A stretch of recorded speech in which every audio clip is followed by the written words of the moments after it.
Hello, welcome back. അപ്പോൾ നമ്മളിന്ന് വന്നിരിക്കുന്നത് മറീന ബീച്ചിലാണ്. അപ്പോൾ നമ്മളിന്ന് ഒരു ഫേൽക്ക ഐലൻഡിലോട്ട് ഒരു ട്രിപ്പിന് പോവുകയാണ്. ഐലൻഡിൽ ചെന്ന് കഴിയുമ്പോൾ നമുക്ക് എൻജോയ് ചെയ്യാൻ പറ്റുമോ ഇല്ലയോ എന്ന് എനിക്ക് അറിഞ്ഞുകൂടാ. അതിനൊരു കാരണമുണ്ട്, അത് ഞാൻ പറഞ്ഞു തരാം. അപ്പോൾ ഞാൻ അക്കരയ്ക്ക് പോകുന്നത് ഒരു ട്രാവൽ ഏജൻസി വഴിയാണ്. ഫ്ലൈവേഡ് എന്നൊരു ട്രാവൽ ഏജൻസി ഉണ്ട്. അപ്പോൾ ഞാൻ 20 കേടി കൊടുത്ത് ബുക്ക് ചെയ്താണ് ഞാൻ പോകുന്നത്. അപ്പോൾ നമ്മൾ ഈ ആട്ടാണ് ബുക്ക് ചെയ്തിരിക്കുന്നത്. ഈ ആട്ടിൽ കൂടിയാണ് നമ്മൾ അക്കരയ്ക്ക് പോകാനുള്ളത്. അങ്ങനെ നമ്മൾ യാട്ടിനുള്ളിൽ കയറി ഏകദേശം 1:30 ആയപ്പോഴാണ് നമ്മളിവിടെ എത്തിയത്. ഈ കാണുന്നതാണ് യാട്ടിനകത്തുള്ള ഉൾഭാഗം. അപ്പോൾ നമ്മളൊരു 1:30 കഴിഞ്ഞപ്പോഴത്തേക്ക് യാട്ട് സ്റ്റാർട്ട് ചെയ്ത് പുറപ്പെടാൻ തുടങ്ങി. ഇത് എൻ്റെ ഒരു ഫ്രണ്ടാണ്. ഞാൻ ഇതിനു മുന്നേ ഇവിടെ ഒരു ഓണപ്പരിപാടിക്ക് വന്നു, അങ്ങനെ കണ്ട് പരിചയമായതാണ്. യാട്ടിനകത്ത് ഇരുന്നു കൊണ്ട് മറീന ബീച്ച് ഫുള്ള് കാണുവാൻ നല്ല ഭംഗിയാണ്. നമ്മുടെ യാട്ട് കരയിൽ നിന്ന് മാറിയതുകൂടി നല്ല സ്പീഡിൽ പോകാൻ തുടങ്ങി. അങ്ങനെ നമ്മളൊരു 40 മിനിറ്റ് കൊണ്ട് നമ്മൾ ഫേൽക്ക ഐലൻഡിലെത്തി. അങ്ങനെ എല്ലാവരും ഐലൻഡിലേക്ക് ഇറങ്ങുന്നതാണ് ഇപ്പോൾ നമ്മൾ കാണുന്നത്. അങ്ങനെ ഞാനും അവരുടെ ഒപ്പം ഇറങ്ങി.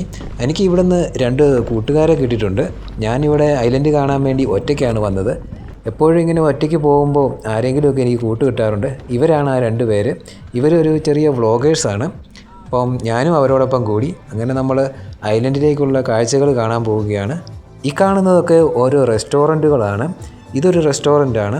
അപ്പോൾ ഈ കാണുന്നതൊക്കെ ഓരോ റെസ്റ്റോറൻ്റ് ഭാഗങ്ങളാണ്. അവിടെ നമുക്ക് ഫോട്ടോ എടുക്കാനും റെസ്റ്റ് ചെയ്യാനൊക്കെ ഉള്ള സൗകര്യങ്ങളുണ്ട്. ഏകദേശം ഒരു വൈകുന്നേരത്തോടു കൂടിയാണ് ഈ റെസ്റ്റോറൻറ്റുകളൊക്കെ ഒന്ന് ആക്റ്റീവായി വരുന്നത്. അപ്പോൾ ഈ ബീച്ചിലൊക്കെ ലൈറ്റിങ്ങുകളൊക്കെ ഇട്ട് നല്ല സെറ്റാക്കുന്നതാണ്. ഞാൻ കുവൈറ്റിലുള്ള ഒട്ടുമിക്ക ബീച്ചുകൾ കണ്ടിട്ടുണ്ടെങ്കിലും വനസ ബീച്ച് കാണാൻ തന്നെ പ്രത്യേകതരം ഒരു ഭംഗി തന്നെയാണ്. ഇപ്പോൾ നമ്മൾ ഈ പോകുന്ന സൈഡൊക്കെ ഓരോ റെസ്റ്റോറൻറ്റുകളും അതുപോലെ തന്നെ കാണാൻ തന്നെ ഒരു പ്രത്യേക ഭംഗിയുള്ള ഏരിയകളാണ്. അപ്പോൾ ഈ ഇടത് ഭാഗത്തൊക്കെ കാണുന്നത് ഓരോ സ്റ്റേകളാണ്. ഈ ഒരു ഏരിയ എന്ന് പറയുന്നത് താമസിക്കാനും അതുപോലെ തന്നെ കുട്ടികൾക്ക് കളിക്കുവാനും അതുപോലെ ഫാമിലിയൊക്കെ ആയിട്ട് വരുന്നവർക്ക് റെസ്റ്റ് ചെയ്യാനൊക്കെ നല്ല ഒരു ഏരിയ തന്നെയാണ്. അതേപോലെ ഏതൊരു സൈഡ് നോക്കിയാലും അതിമനോഹരമായ കാഴ്ചകളാണ് നമുക്ക് സമ്മാനിക്കുന്നത്. കുവൈറ്റിൽ ഈ ഒരു മാസം തൊട്ട് ചൂടൊക്കെ ഒന്ന് കുറഞ്ഞു വരികയാണ്. അപ്പോൾ ഇനി സീസൺ വരുന്നതോടുകൂടി നല്ല ഇവിടെ തിരക്കൊക്കെ നല്ലപോലെ വരുന്നതാണ്. അപ്പോൾ നമ്മൾ അവിടുന്ന് ബീച്ചിൽ നിന്ന് പോയി നമുക്ക് ട്രാൻസ്പോർട്ടേഷൻ ഉള്ളിടത്തോട്ട് വന്നു. ഈ ബസ് കാണുന്നത് വേറെ ഒരു ടൂർ പാക്കേജിൻ്റെയാണ്. നമ്മുടെ ടൂർ പാക്കേജ് എടുത്തിരിക്കുന്നത് ഈ ഒരു ട്രെയിനിലാണ്. ഈ ട്രെയിൻ കണ്ടപ്പോൾ ആദ്യം തന്നെ എനിക്ക് മനസ്സിലേക്ക് ഓടി വന്നത് ഊട്ടിയിൽ പോയപ്പോൾ കയറിയ ട്രെയിനാണ്. അപ്പോൾ ഈ ഒരു ട്രെയിനിലാണ് നമ്മൾ ഇനി ഈ ബീച്ച് മൊത്തം നമ്മൾ കാണുന്നത്. ബീച്ച് മാത്രമല്ല, അതുപോലെ തന്നെ കുറേ സ്ഥലങ്ങൾ പോകാനുണ്ട്. ബീച്ചിലെ ഈ ഒരു ഏരിയ നമുക്ക് അതിമനോഹരമായ കാഴ്ചകൾ സമ്മാനിച്ചെങ്കിലും ഇനിയുള്ള കാഴ്ചകൾ നമുക്ക് അത്ര മനോഹരമായിരിക്കില്ല. കാരണം 1990-ലെ ഗൾഫ് യുദ്ധത്തിൽ ഇറാഖി പട്ടാളം നടത്തിയ യുദ്ധത്തിൻ്റെ അവശിഷ്ടങ്ങളൊക്കെയാണ് ഇനി നമ്മൾ കണ്ടു തുടങ്ങുന്നത്. യുദ്ധം നടക്കുന്നത് വരെ ഈ കാണുന്ന ബിൽഡിങ് ഒരു പവർ സ്റ്റേഷനായിരുന്നു.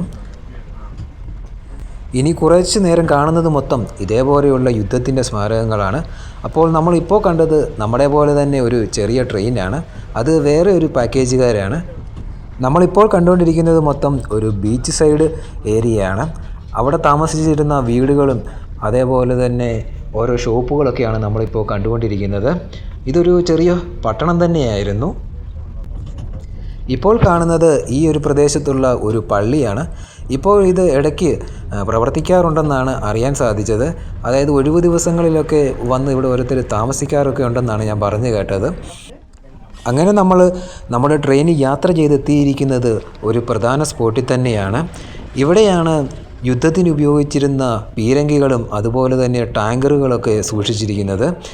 ഒന്നെങ്കിൽ ഇത് യുദ്ധത്തിൽ നാമാവിശേഷമായതും അതേപോലെ തന്നെ യുദ്ധത്തിന് ശേഷം ഇറാഖി പട്ടാളത്തിന് കൊണ്ടുപോകാൻ കഴിയാതെ ഇവിടെ ഉപേക്ഷിച്ചിട്ട് പോയതുമായ വണ്ടികളാണ് നമ്മളിവിടെയൊക്കെ കാണുന്നത്.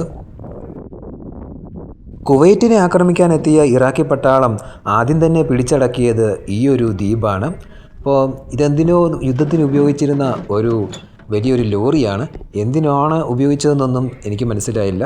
നമ്മുടെ ഒപ്പം ടൂർ ഗൈഡോ അങ്ങനെയൊന്നുമില്ല. അതുകൊണ്ട് നമുക്ക് ഇതിനെക്കുറിച്ച് കൂടുതലൊന്നും അറിയാൻ സാധിക്കില്ല. അവർ കേട്ടതും അറിഞ്ഞതുമായൊക്കെ കാര്യങ്ങളാണ് നമുക്കും ഷെയർ ചെയ്ത് തരുന്നത്. അല്ലാതെ ഇതിനെക്കുറിച്ച് കറക്റ്റൊരു ഡീറ്റെയിൽസ് പറഞ്ഞു തരാനൊന്നും നമ്മുടെ കൂടെ ആരുമില്ല. ഇതൊക്കെ കാണുമ്പോൾ തന്നെ നമുക്ക് മനസ്സിലാകും ആ യുദ്ധത്തിൻ്റെ ഒരു ഭീകരത. നമുക്കിനി ഈ ലോറിയുടെ അവിടെ നിന്നും നമുക്ക് ടാങ്കറിൻ്റെയൊക്കെ അങ്ങോട്ട് പോകാം. അപ്പോൾ ഞാനിതിൻ്റെ മുകളിൽ കയറാമെന്ന് പ്ലാൻ ചെയ്തിട്ടുണ്ട്. പിന്നെ ഇവിടെ ആരോ പറയുന്നത് കേട്ട് നമുക്ക് ഒരു ടാങ്കറിൻ്റെ അകത്ത് കയറി നോക്കാനൊക്കെ പറ്റുമെന്ന്.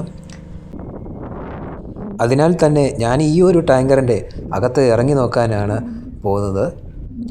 ചെറുതായിട്ടാണേലും ഒന്ന് പാടുപെട്ട് ഞാൻ ഇതിൻ്റെ മുകളിലേക്കൊന്ന് വലിഞ്ഞു കയറിയിട്ടുണ്ട്. ഇനി നമുക്ക് ഈ കാണുന്ന ഹോളിലൂടെ വേണം നമുക്ക് അകത്തോട്ട് ഇറങ്ങി ചെല്ലുവാൻ വേണ്ടി.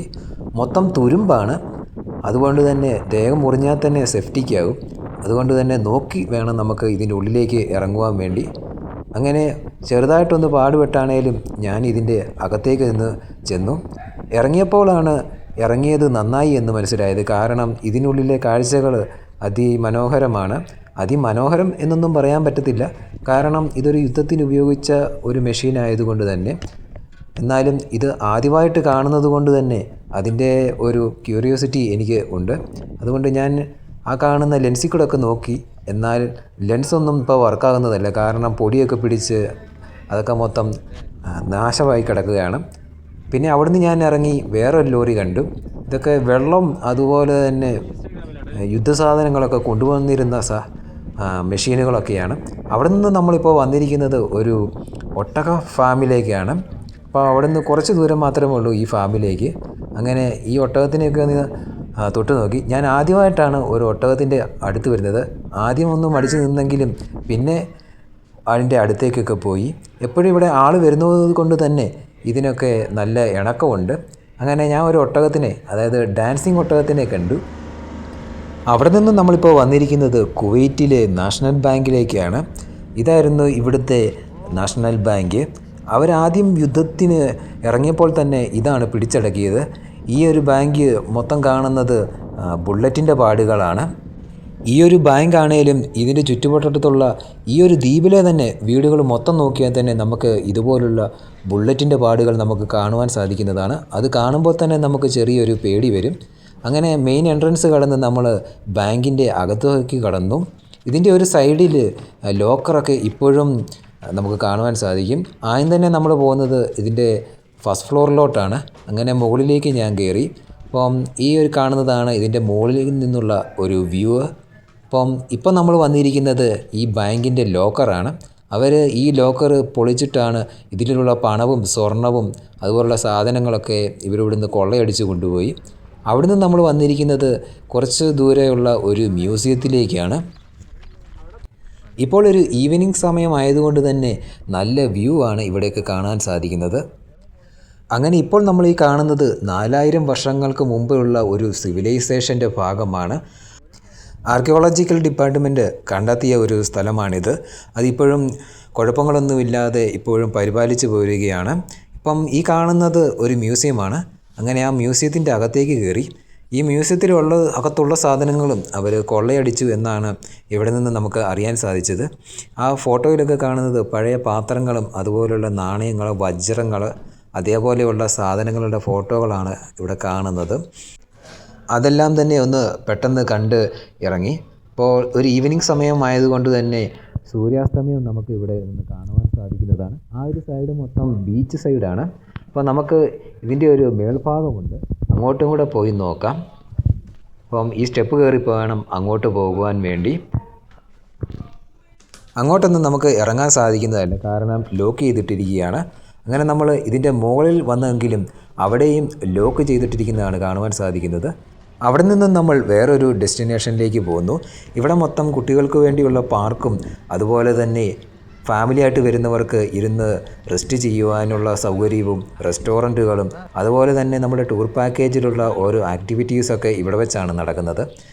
നമ്മളിപ്പോൾ കാണുന്നത് ഇതിൻ്റെ അകത്ത് തന്നെയുള്ള ഒരു റിസോർട്ടിൻ്റെ ഭാഗമാണ്. അപ്പോൾ അതിലുള്ള ഒരു പൂൾ ഭാഗമാണ് നമ്മളിപ്പോൾ കണ്ടത്. ഇതിൽ നടക്കുമ്പോൾ ഓരോ ഫ്രെയിമും അതിമനോഹരമായ കാഴ്ചകളാണ് നമുക്ക് നൽകുന്നത്. ഇവിടെ നിന്ന് നമ്മൾ പോകുന്നത് ഹോഴ്സ് റൈഡിന് വേണ്ടിയാണ് പോകുന്നത്. ഇവിടെയാണ് ഹോഴ്സ് റൈഡ് നടക്കുന്നത്. ഞാൻ ആദ്യമായിട്ടാണ് കുതിരയുടെ പുറത്ത് കയറുന്നത്. ഊട്ടിയിലൊക്കെ പോയിട്ടുണ്ടെങ്കിലും ഞാൻ ഇതുവരെ കുതിരയുടെ ഒന്നും പുറത്ത് കയറിയിട്ടില്ല. ആദ്യ സമയങ്ങളിൽ, അതായത് നമ്മൾ കുതിരയുടെ മുകളിൽ കയറിയിരിക്കുന്നിടം വരെ കുതിരയുടെ പരിചാരകൻ നമ്മളോടൊപ്പം തന്നെ ഉണ്ടായിരുന്നു. ശേഷം നമ്മൾ തന്നെയാണ് കുതിര ഓടിച്ചു പോകുന്നത്. കുതിര എങ്ങനെ തന്നെ ഓടിക്കണമെന്ന് നമുക്ക് ഇൻസ്ട്രക്ഷൻസ് തരും.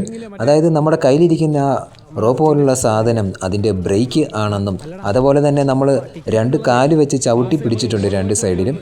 അത് അതിനെ മുന്നോട്ട് നയിക്കാനുള്ള അതായത് ആക്സിലേറ്റർ പോലെയുള്ള ഒരു സംവിധാനമാണെന്നും നമുക്ക് പറഞ്ഞു തരും. അങ്ങനെ ഞാൻ ഒരു 2-3 തവണ റൗണ്ട് കുതിരസവാരി നടത്തി. ഈ ഒരു കുതിരസവാരി ഞാൻ ആദ്യമായിട്ട് ചെയ്യുന്നത് കൊണ്ടും അതേപോലെ തന്നെ കുതിര ഓടിച്ചു പോയത് കൊണ്ടും എനിക്ക് ജീവിതത്തിൽ മറക്കാനാവാത്ത ഒരു അനുഭവം തന്നെയാണ്. അപ്പം ഈ ഒരു സമയത്ത് വരുവാണെങ്കിൽ കുറച്ചുകൂടെ നന്നായിരിക്കും. കാരണം ഇപ്പം വെയിലൊന്നും ഇല്ലാത്തത് കൊണ്ട് തന്നെ നമുക്ക് മടുപ്പോ അതുപോലെ ക്ഷീണമോ ഒന്നും അനുഭവപ്പെടുന്നില്ല. നമ്മൾ കുതിരസവാരി കഴിഞ്ഞ് അവിടെ നിന്ന് ഫാമിലോട്ടാണ് പോയത്. ഫാമിൽ ചെന്ന് ടർക്കിക്കോഴികളും അതേപോലെ മാനുകളെയും ഒക്കെ കണ്ട് അവിടെ നിന്നും ഇപ്പോൾ വന്നിരിക്കുന്നത് ബോട്ടിങ്ങിന് വേണ്ടിയാണ്. അപ്പം ബോട്ടിങ്ങിനും ഞങ്ങൾ 3 പേരും കൂടാണ് വന്നിരിക്കുന്നത്. ഇതിനൊരു പാസ്സുണ്ട്. ഇതെല്ലാം കൂടെ ഉൾപ്പെടെയാണ് നമ്മൾ 20 കേടിക്ക് പാക്കേജ് എടുത്ത് നമ്മൾ ഈ ഐലൻഡിലേക്ക് വരുന്നത്. ഈ ഒരു കുളത്തിൽ നിറയെ മീനുകളൊക്കെ ഉണ്ട്. അതുപോലെ തന്നെ ഈ ഒരു സെൻറ്ററിൽ കാണുന്ന ഒരു ഐലൻഡ് പോലുണ്ട്. അതിൽ കുറച്ച് കോഴികളെയൊക്കെ ഇവർ വളർത്തുന്നുണ്ട്. ഈ ഒരു ഏരിയ മൊത്തം റെസ്റ്റോറൻ്റാണ്. അതേപോലെ തന്നെ ഈ കാണുന്നത് 1965 കുവൈറ്റ് സ്വാതന്ത്ര്യം നേടുമ്പോൾ ഉണ്ടായിരുന്ന അമീർ ഷെയ്ഖ് അബ്ദുള്ള അൽ സലീമിൻ്റെ അവധിക്കാല വസതിയായിരുന്നു. ഇപ്പോൾ ഇതൊരു മ്യൂസിയമായിട്ടാണ് കൺവേർട്ട് ചെയ്തിരിക്കുന്നത്. ഇതിനുള്ളിൽ കാണുന്നതൊക്കെ അന്ന് ഇവിടെ ഉപയോഗിച്ചിരുന്ന വസ്തുക്കളും അതേപോലെ തന്നെ അവരുടെ ദൈനംദിന ജീവിതം എങ്ങനെയൊക്കെ ആയിരുന്നു എന്നാണ് നമുക്ക് ഇവിടെ നിന്ന് കാണാൻ സാധിക്കുന്നത്. അതേപോലെ തന്നെ ഇവിടെ വരുമ്പോൾ നമുക്ക് കുവൈറ്റ് ഭരിച്ചിട്ടുള്ള എല്ലാ ഭരണാധികാരികളെയും നമുക്ക് ഇവിടെ ഒന്നിച്ച് കാണുവാൻ സാധിക്കും. ഈ ഒരു ഫോട്ടോസ് നമുക്ക് എവിടെ ചെന്നാലും കാണുവാൻ സാധിക്കുന്നതല്ല. ഞാൻ ആദ്യമായിട്ടാണ് കുവൈറ്റ് വന്നതിന് ശേഷം എല്ലാ ഭരണാധികാരികളുടെയും ഫോട്ടോ ഒന്നിച്ച് കാണുന്നത്. ഇതൊരു നല്ലൊരു ഇൻഫർമേഷനാണ് ഇവിടെ നിന്ന് കിട്ടുന്നത്. അങ്ങനെ നമ്മൾ മ്യൂസിയത്തിൽ നിന്നിറങ്ങി ഫുഡ് കഴിക്കാനായിട്ട് വന്നു. നമുക്ക് ബൊഫയാണ് അറേഞ്ച് ചെയ്തിരിക്കുന്നത്.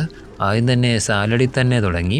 അതുപോലെ തന്നെ സ്റ്റാർട്ടർ, മെയിൻ കോഴ്സായിട്ട് നമുക്ക് ബിരിയാണിയും അതുപോലെയൊക്കെ ഉണ്ടായിരുന്നു.